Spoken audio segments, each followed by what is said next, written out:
In 1882, a joking obituary in the Sporting Times declared English cricket dead. Today, that joke fuels the Ashes, cricket's fiercest rivalry. Let's uncover how.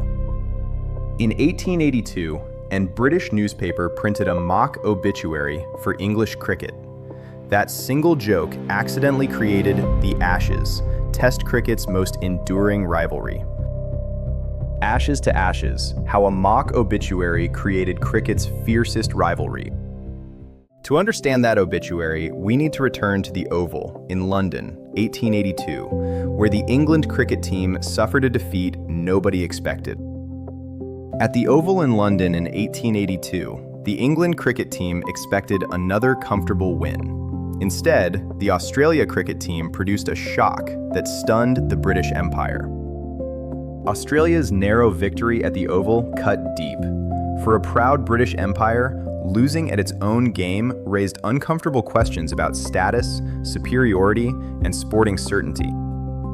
Out of that embarrassment came satire, and from satire, the name that would define this rivalry, the Ashes.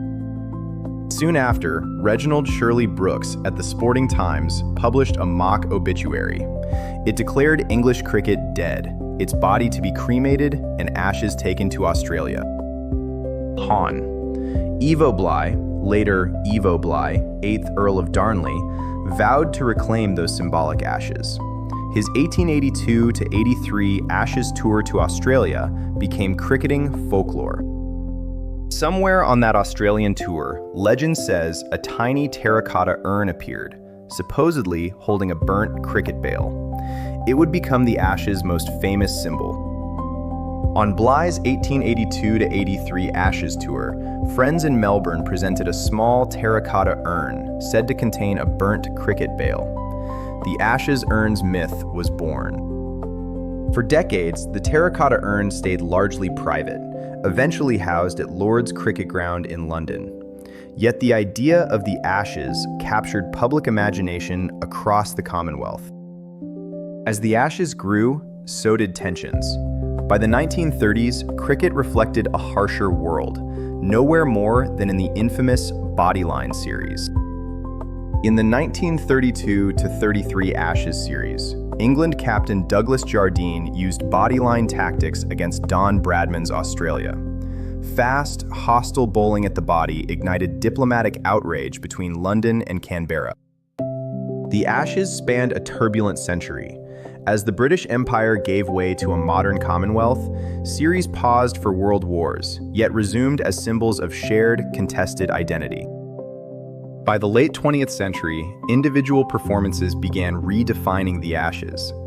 Few did more than Ian Botham at Headingley in 1981. In the 1981 Ashes series, Ian Botham and Bob Willis inspired a miraculous turnaround at Headingley in Leeds, transforming a likely defeat into one of England's greatest Test wins. In the 1993 Ashes, Shane Warne's first ball to Mike Gatting at Old Trafford drifted, dipped, and ripped past the bat. Wisden Cricketer's Almanac called it the ball of the century. All of this history set the stage for a modern classic, the 2005 Ashes, when England and Australia produced perhaps the greatest Test series ever played. The 2005 Ashes pitted Michael Vaughan's England against Ricky Ponting's dominant Australia. From Lord's to Edgbaston in Birmingham, every Test felt like a seismic moment for Test cricket. At Edgbaston, Andrew Flintoff consoled Brett Lee after a nail-biter. At Trent Bridge in Nottingham and the Oval 2005, momentum swung wildly, reviving global interest in the Ashes. While men's Ashes dominate headlines, another story has quietly reshaped the rivalry: the rise of the women's Ashes and its innovative multi-format structure. Today, the women's Ashes uses a multi-format women's Ashes system, combining Tests, ODIs, and T20s.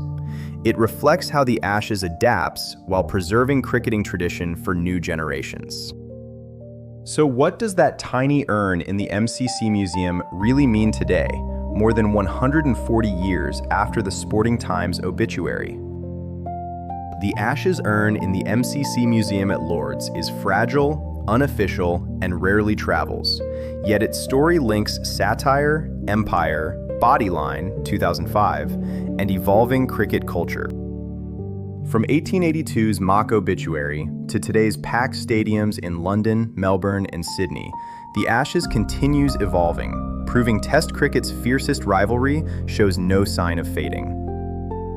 From a satirical obituary to a global spectacle, the Ashes has mirrored empire, conflict, and change. Thanks for watching. Subscribe for more deep dives into sporting history and culture.